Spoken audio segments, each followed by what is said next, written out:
Hello, everybody, and welcome to Just Talking. This is the premiere edition because we both have founding member Ayesha is with us today, as well as our new co-host, which is Heather, is with us today. Hi, ladies. Thank you for joining us. And yeah, so this is really exciting because the one thing we like about Just Talking is it's a conversation. And today we're taking on a little thing that I feel confused about a lot of time. And that is the word resistance. Like you hear, it's like a buzz term that a lot of people, it's like, well, I feel resistance to that, but there's nothing else more. It's more like people saying a personal statement, but maybe that word, just like many words in the English language, can be taken out of context. So it's important that when we're speaking with other people and when we're speaking to ourselves, as I know Ayesha's probably going to get into a little bit about that, it's important that when we use words that we're not first doing ourselves harm by not even being compassionate to ourselves. The reason I'm saying that is because I'm going to start off and then I'm just going to go around to Ayesha and Heather and ask them, here's the key question that we're starting with. What does resistance mean to you? And for me, resistance, obviously resistance, it's something that I don't necessarily want to do. So I associate that because of my health challenge and the fact that my body was trying to isolate. I know that I'm learning more and more the difference from my body wanting to isolate, which means there may or may not have been a trigger or something outside of it. And then there's a difference between me just being scared to try something new. So it's really, really important. And this is when I talk about resistance is like, am I just trying to isolate? That's key because that needs to be managed and it will need to be managed because of how my nervous system works.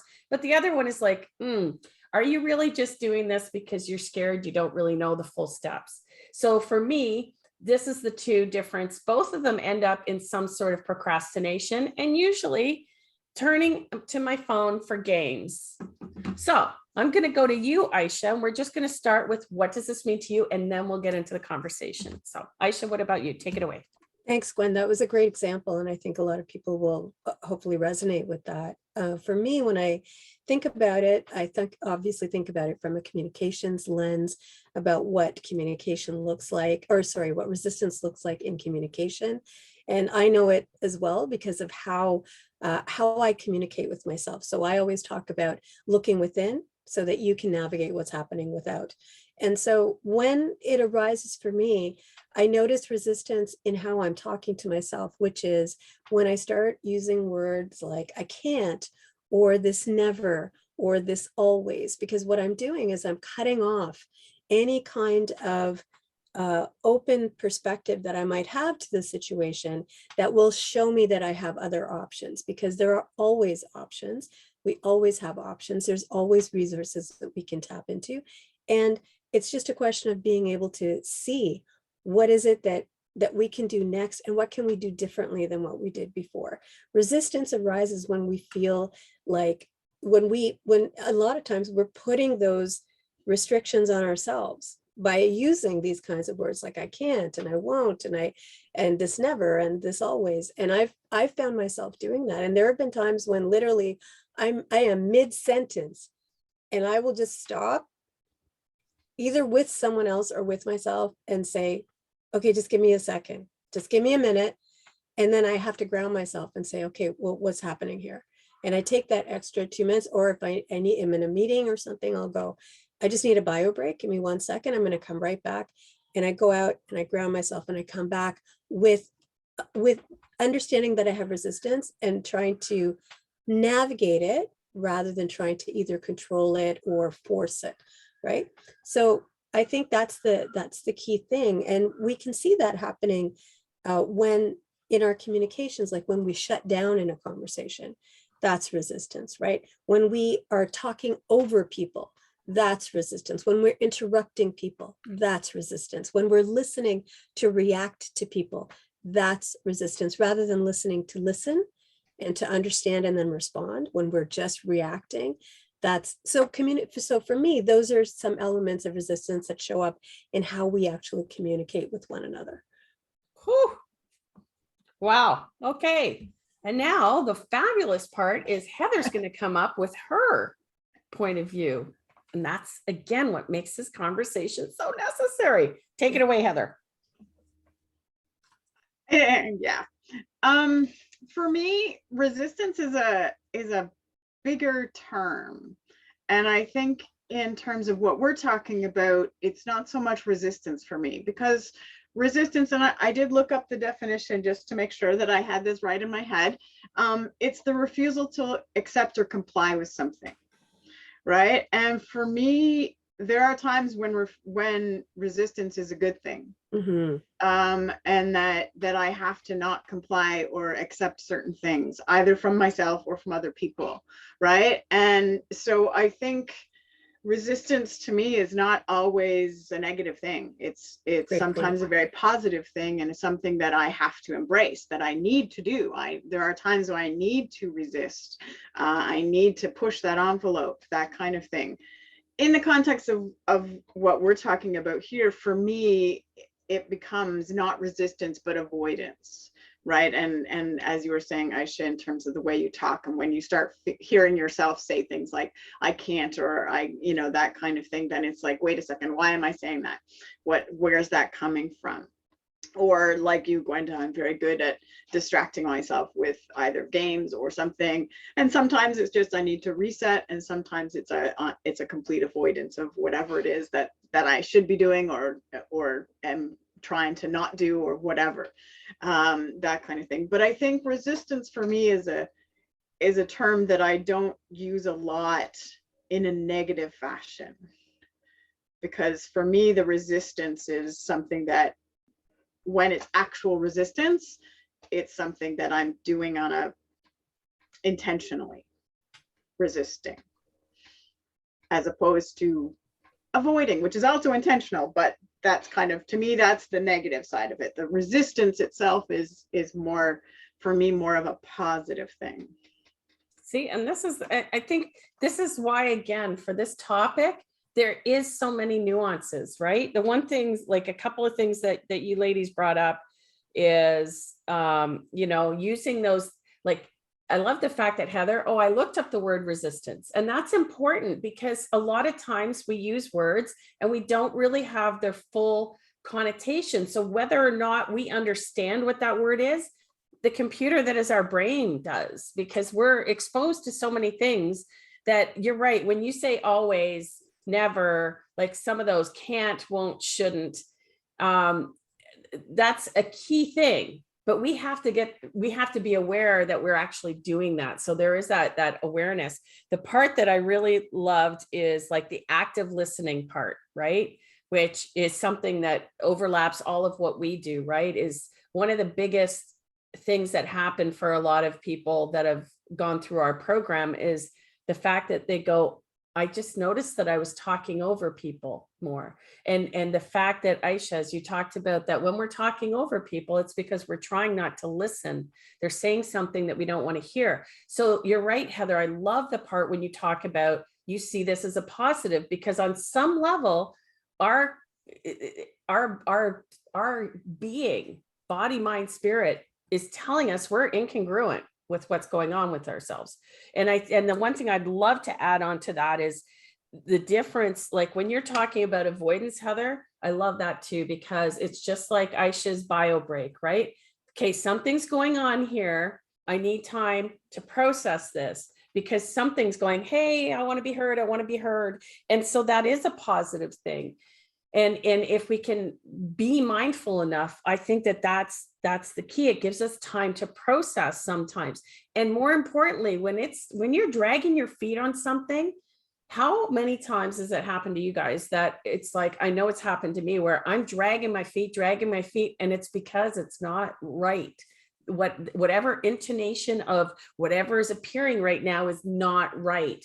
And so when we have to have faith in our body, in our processing, in our heart and our intentions, to be able to say, what's the difference between this? It's like, is this not the right time to do this, or am I still missing something? And again, riding that rail between, am I trying to protect myself by distraction or avoidance?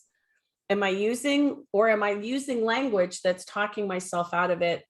Because, and that's an interesting dichotomy. So I hope that makes sense. We're going to go around again, Ayesha. Any thoughts on that part, or what you've been hearing? Yeah, I love everything that you and Heather are both saying. So Heather, thank you so much for bringing that context to resistance, that it's not always a negative thing. And for me, I don't necessarily see it as a negative thing either.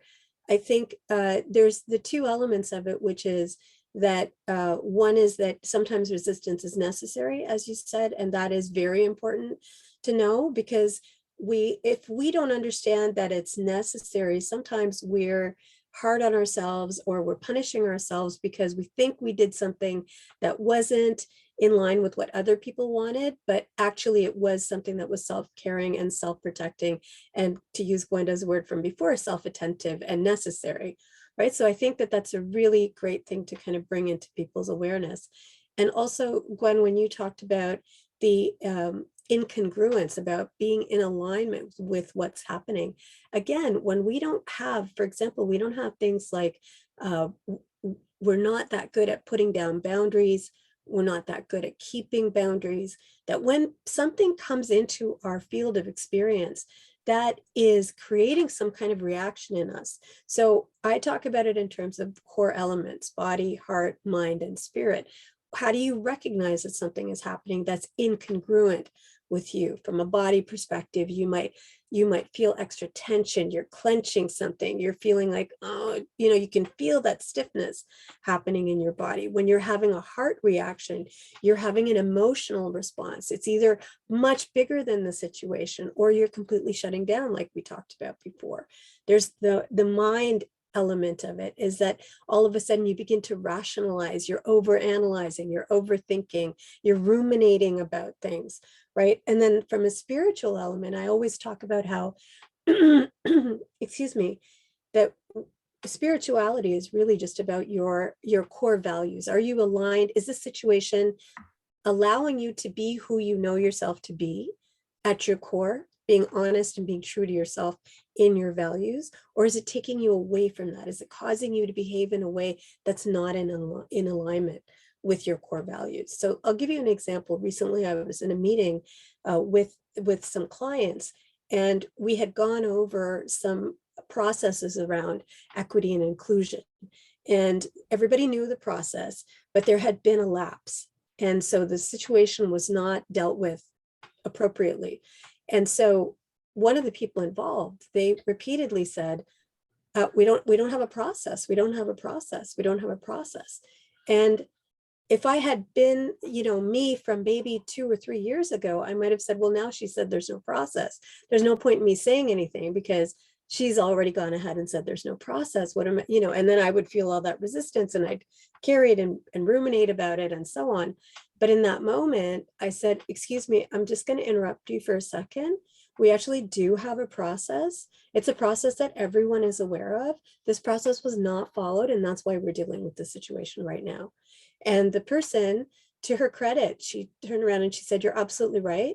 I meant to say that we didn't follow the process, so I'm sorry about that. And she clarified that, and we were able to move on from that. But that's a prime example of where something that is coming in your field of experience that might normally shut you down or cut you off, when you're aligned with yourself, when you're confident in how you're communicating and what you're bringing to the table, then you're able to navigate it and engage it in a way that is purposeful and that gives you the kind of outcome that is important and necessary in that situation, right? So resistance, looking at it as something that is a tool, that's something that gives you an opportunity to reflect, is better than thinking about it as something that's negative, because it's not negative. It's just it's an opportunity to reflect and reframe and re-engage. Oh my God, so much to unpack there. And I love the basic misconception of negative and positive, and that it's only got to be positive. So Heather, what are your thoughts on everything so far? Yeah, I really agree with a lot of what you just said, Aisha. It's, I mean, part of it depends on how much self-awareness you have. But I think for the individual, if you're looking at resistance as a general term, it's definitely something that should be looked at as a tool for self-awareness, self-improvement, that kind of thing, to be able to take that moment and evaluate and decide what the resistance is. Is it a legitimate, this is not the right time, or is it just a fear response of I'm trying to find a reason not to go forward with whatever it is because I'm afraid of the consequences, that kind of thing, or a lack of knowledge of what's happening, that kind of idea. But yeah, I think looking at it as a tool is a perfect way to look at it, rather than you're resisting everything kind of, which is kind of what we get thrown at it by society. It's like, oh, you're just resisting whatever it is, right? And you're like, well, no, I'm not. I mean, I might be, but it's like, I think there's deeper nuances as individuals that are worth exploring, to gain that knowledge of self, and knowledge of situation, so that we can decide what's the right action to take. Yeah, perfect. And the right action for us. So the one thing that I want to just bring back, which is really great out of just what you two ladies have just said, is the one part, Ayesha, is there's a part where we're asking for validation. And I think that's because you were saying, in both of you guys, in certain aspects, all of us, there's a difference when you have to are you saying something because you're asking for other people's validation? Or are you, as you did, Ayesha, you're providing clarity on something that might be misunderstood by not just you, but by other people? So when people say, can I ask a stupid question? Seriously, no such thing as a stupid question. And just ask the question, right? But again, that comes down into our ability to be confident in our own truth and speaking what it is that we need to say. And the thing that I loved about what you just said, Heather, and one thing that I noted here, is that it's important to look at where we are now, not how you think you're lacking on where you should be. Yeah. And that's exactly as you were talking about the amount of self-awareness. Because the one thing is, I know the self-improvement, I know we all want to be living our best lives and doing our best, whatever, but there's also a point where we have to be able to look at ourselves right now where we are and go, this isn't 20 years ago, this isn't 10 years from now, this is today. And am I resisting growth? Am I resisting seeing myself as I am today? Do I, and so I think that's, I know that I had a very recent situation where I had to take off, I remove yet another layer of how other people's expectations were weighing on my shoulders, and to have lovingly firm people in my world that know me enough to say, stop, you need to, what is it that you're looking for? And being able to ask ourselves those hard questions. And so resistance is indeed a gift. Actually, anything that allows us to get a perspective on what's going on in our life is a gift. But I think everything that we've just talked about here, that's the whole thing. Resistance is one of those things that's being thrown around as a buzzword. And I think it's important for all of us to be able to say, what does that mean in my life, in how I show up, and then how I show up for the rest of the world. So I'm gonna just go around and ask for another round. This is kind of neat doing the three, but I feel like I'm talking over everybody. But anyways, so Ayesha, any final thoughts or things, and maybe tell us a little bit about how to work with you. Sure. Thank you so much, Gwenda and Heather, for having me in your segment today. I appreciate that. And so just to wrap up, I just want to echo what both Heather and Gwenda, both of you have talked about in terms of just being compassionate with oneself, to be gentle with yourself, to really give yourself a break. I mean, come on, this is the experience of life. We're human beings. We're here to learn. We're going to make mistakes. Things are not going to be wrapped up in a bow all the time. Just allow yourself to experience things as they come, and be as gentle as you can. There are going to be some things that are going to be really challenging and some things that are going to be irritating, and that's okay, right? I've long given up the idea of the best self and traded that in for the whole self. Because there's some parts of myself that, I wish it could be different, but you know what? It's not different. This is what it is. Maybe it's going to be like this forever. Maybe it's just going to be like this for a couple of weeks. Doesn't matter. I'm still okay. I'm still a good person, right? And the people who matter, they know that. So it's all about being able to stand in your truth, stand in who you are, love yourself, and just be compassionate to yourself and have fun. For the love of God, have fun, or whoever you believe in. Yeah. Fun. Enjoy. Yeah, exactly. And if you're interested in speaking with me or working with me, or you'd like to get on my mailing list, just reach out to me at Ayesha at the purposefulpath.ca.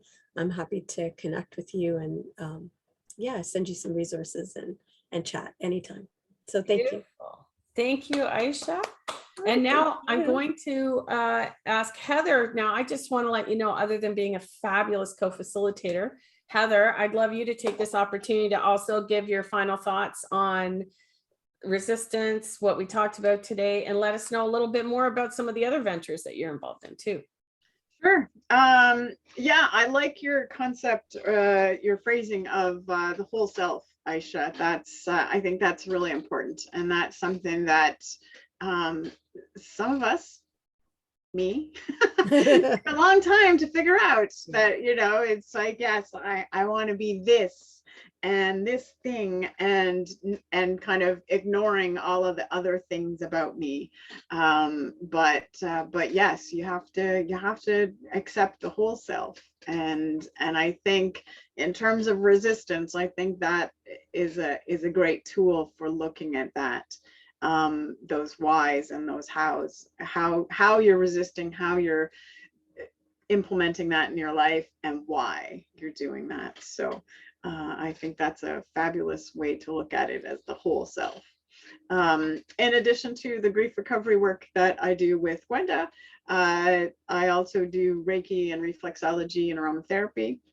And you can find out more about that on my website, lazycatoils.com. So Love it. Yay. This What is a great name. so much fun. I know, the Love it. lazy cat, and it's great stuff. Yeah, beautiful. I use that in my, actually, you know what I really love is taking the essential oils and putting them into the Epsom salts and letting them sit. And then you put that into the bathtub. Oh, instead of just putting drops right into the tub. never Divine. safe to do that. Yeah. Always better to put them in something. Exactly. And see, Yeah. nobody ever told me that before. Sorry, have to throw that in. No, it's great. It's great. And again, And Gwen, how about you? What are you doing these days? I'm just people trying to can get get in away touch with you. from strange men showing up on my balcony. But other than that, again, I do the grief recovery method with Heather.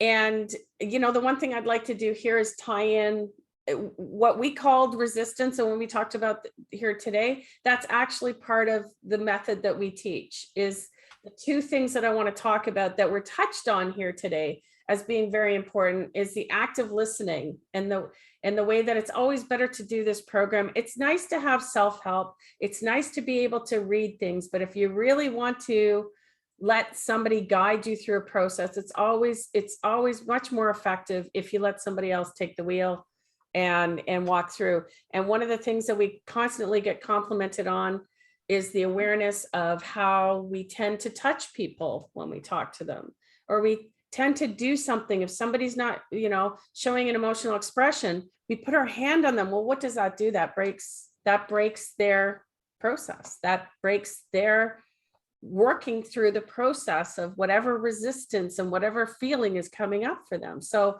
that's something that I really like about the grief recovery method. And we also have something that's called STIRBs, which is a short-term energy relieving behavior. And that is, like, for me, it's emotional eating. When I want to grab for a bag of chips, or when I want to pick up my phone, I know something's going on. Something. I don't know what it is yet, but I know. And so what we all talked about was awareness. I'm also working with an organization that's called The Lodge now, and they're working on grief advocacy and providing grief support in businesses as a complement to EAPs, right? And if you want to know more about that for your business, like education on grief, end of life situations. So it's all a work in progress, and I do tarot and oracle card readings, as you all know as well, and that's kind of fun. But yeah, if you want your own reading too, just go to Cards and Charts, and that's my tarot site, and cardsandcharts@gmail.com. So this has been a really great conversation, and I know that we'll probably have more of these later. And Heather and I, again, we're going to be, when we're on these Just Talking, we're going to be doing just a little bit more educating you guys on grief recovery or whatever topics that you're interested in. And of course, Ayesha's a wonderful communication person. She listens really well and then breaks it down and puts it into, is this what you're trying to say, with a magic that I know that I may not have yet. So yet is a key word that also takes away resistance, right? Takes away all that self-deprecating talk is seen as humorous, but we have to make sure that we're not doing ourselves more harm than good in the way that we talk to ourselves. So thank you for joining us on Just Talking this week. It's been, I think we kept it around under the 30-minute mark, because we could have gone on this topic. I know I could have maybe there'll be a part B and C, and who knows. But thank you, Heather, for your time today. Thank you for Ayesha for doing this joint. And again, we'll still see myself and Ayesha once a month, and Heather and I will be back actually after the long weekend. We'll see you. And I hope everybody has a fabulous long weekend and happy Pride, because that's where we are when we're doing this recording at this time. Yeah, thank you, Gwenda. Thank you for hosting as always. And thank you, Heather. It was lovely to be on with you as well. Happy Pride, everyone. Happy month ahead until Gwenda and I see you again next. Yes.